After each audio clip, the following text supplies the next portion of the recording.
When will 1.22 come out? It's crazy that it's been a year and we're still technically in 1.21. Well, we now have a response from a Minecraft developer about this, and it's not that they hate the idea of 1.22, as funny as that is, but instead when asked what determines whether an update is 1.x or 1.xx, Cornerhard MC, the lead for Minecraft Realms, says that update numbers are in an interesting spot because they're doing game drops instead of a big annual update. At some point they're going to change from 1.21.x, but for now on to 1.21.100. This confirms that 1.22 is coming at some point, but even more interesting is his response to KMB, where he says because of the difficulty of keeping track of internal version numbers, that's why they switched to the Bedrock number scheme they have been using, and it's time to change things up again though. This can either imply that they're going to create a third numbering scheme for Bedrock, another way to number updates, or the drops will have to start being called 1.22.x because that update will actually happen, and perhaps even sooner than we think. Well, which of those is Mojang going to do? It's something I have to leave up to you, because this is Q&A Saturday, the weekly series where we answer your questions about Minecraft updates, the universe, and everything in between. And of course we're going to start by talking about 1.22, but there are also 3 other big Minecraft projects that I want to give you updates on today. But 1.22 is a very big theory, I would say a pet theory of a lot of the community, because ultimately, are they working on an update right now is something that seems unthinkable if you've seen the drops that have come out. But as we know, the Minecraft team has been split more and more into different projects,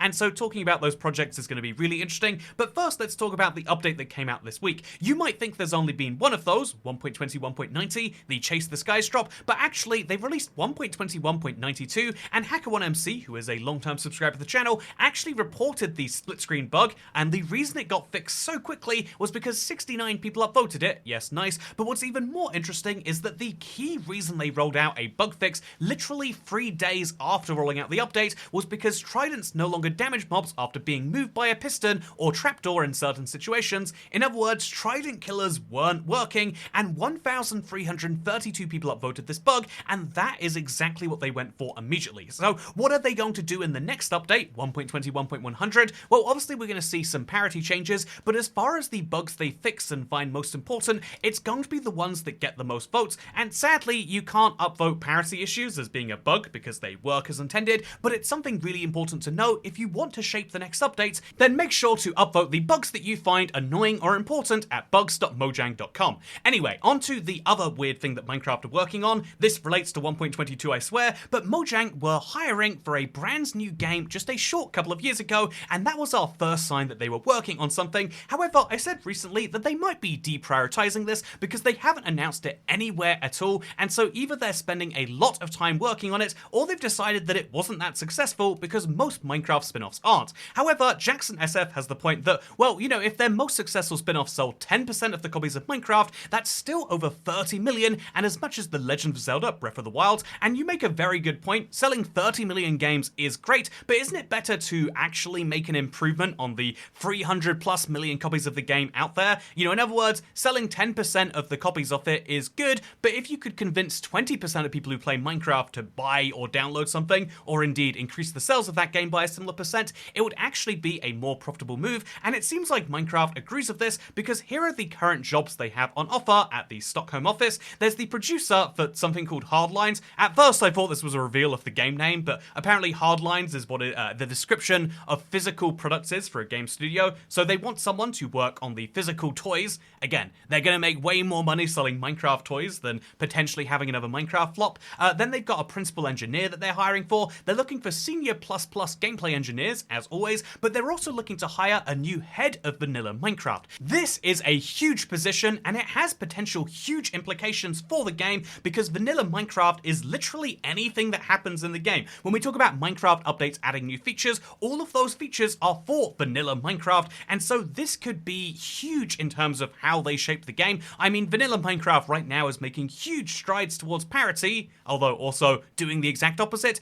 This could be a sign they're going to make parity even more of a focus, given that about half of the updates that come out in a year are just for Bedrock and tend to add Java features. Should those updates add other features, or indeed will they be adding more Bedrock features to Java? There are lots of fun questions about parity, and obviously more importantly about 1.22 as well, because like I said, I think that whatever Minecraft are working on with regards to another game, they're giving themselves as much time as they need, but obviously Minecraft drops are still coming out every 3 months, and so is it possible that they're working on 1.22 1.22 right now? Yes, I actually do think so. To kind of come back around to this in a long roundabout way, Minecraft have been splitting the team up more and more. I mean, even that earlier Corner Hard tweet actually came from, again, he's a Minecraft developer, but primarily focuses on the realm side of the game. There are people who focused on vibrant visuals who were separate to the people working on, say, the winter drop or the spring to life drop. And so what's interesting is that if we have this segmentation of the teams where vibrant visuals was worked on for years, the PS5 upgrade was worked on for months,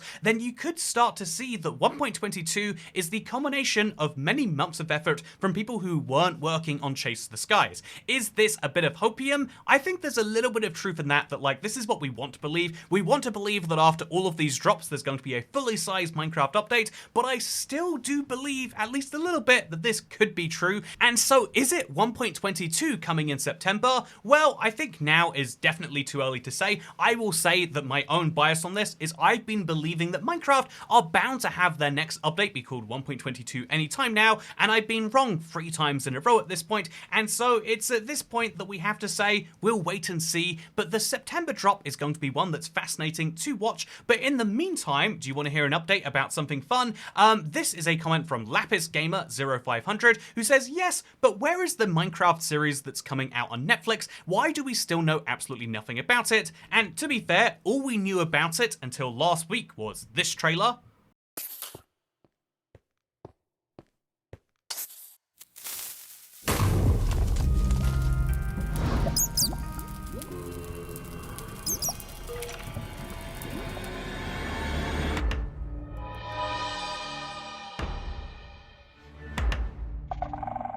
This was literally a year old and we'd heard nothing else, but we got a little bit of an interesting update from the Netflix Director of Content Acquisition. So this is Dominic Bazet speaking at the Netflix series animation Get Ready for What Next presentation, and basically he spoke a little bit about it by saying some of the key names who'd be involved, Kevin Adams and Joe Cassandra, but he also said that they're deep in collaboration with our friends at Mojang Studios, the creator of Minecraft on this series. The love for the game is undeniable, and there are fans of all ages, and they're very proud that their creative team are huge fans as well. That all seems like empty platitudes to me, but what's interesting is that he thinks that they want to make a new experience for fans that will delight those long-term fans, but also hopefully get new fans to come in via the series. That's right, the Director of Content Acquisition, maybe being very bold, maybe being very optimistic, actually believes that there are going to be people who start playing Minecraft because they watched the animated series. Is that crazy, or is that actually the way that these things work? That is something that I'd like to leave up to you once more. But before we move into the final update from Minecraft, I'd like to respond to Latino Burrito, who says, hey man, do you ever plan on updating your Boss Blitz add-on? And the answer is yes, there is an update in certification right now, but I would like to apologize because even though you don't need to update add-ons, a lot of the ones in the marketplace just never get updated. It's something that I want to do. It's something that I believe is important because, as Latino Burrito admits, it is very vanilla friendly, and the point is meant to be that it can get updates over time. And so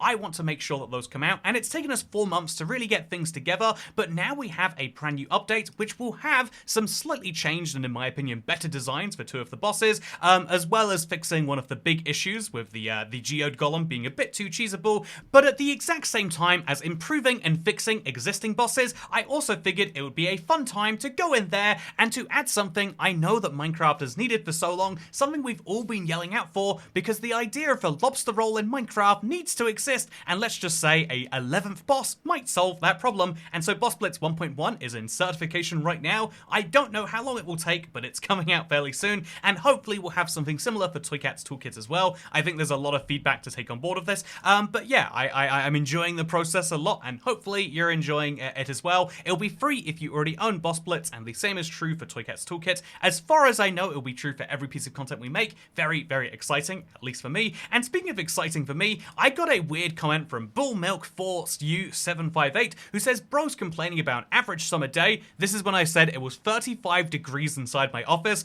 and they're like, it gets 35 degrees here all the time, and ignoring the huge difference between inside and outside temperatures, I would like to quickly add my 2 cents here actually, my 2 pence to this debate that happens on the internet with regards to whether it's really hot in the UK or whether we're just whiny babies who don't know what real hit is. I would like to remind people that even if the UK is this, because, you could be empathetic like Puz Legal and say, wow, it's awful, but I would like to remind people that even if you think it's objectively hotter where you are, it doesn't stop that someone feels hot somewhere else. I mean, even though you might think someone's a baby for complaining about 25 degrees when you're on 30, or 30 degrees when you're in 35, pain in a human sense is all relative, and so if you've lived this perfectly privileged life where you've literally never felt pain, then being pricked by a needle is going to be the worst thing you've ever felt, and just invalidating someone's feelings because, oh, well, I've felt worse, is a pointless game that tries to make human pain an absolute measure rather than a relative one, which it just is not. And so hopefully that's a useful lesson